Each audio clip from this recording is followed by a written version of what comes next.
তুলা রাশির জাতক ও জাতিকাগণ এই সপ্তাহে গৃহ নির্মাণ আপনি বাধাও পেতে পারেন। তুলা রাশির জাতক ও জাতিকাগণ এই সপ্তাহে আপনি ঘর বাড়ি তৈরি বা সংস্কার করার ক্ষেত্রেও আপনি হঠাৎ একটু বিপদের মুখে পড়তে পারেন।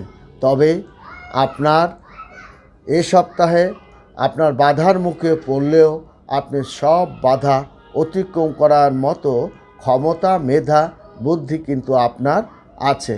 মনোযোগ দিয়ে আপনার কাজকে আপনি করুন। আপনার দৃঢ় প্রত্যয়, হঠাৎ বুদ্ধি, চেতনাই আপনার এই বর্তমান সময় অস্ত্র। এই অস্ত্রই আপনার কিন্তু জীবনে সফলতার পথ হবে। সাহিত্য, গান, বাজনা ক্ষেত্রেও আপনার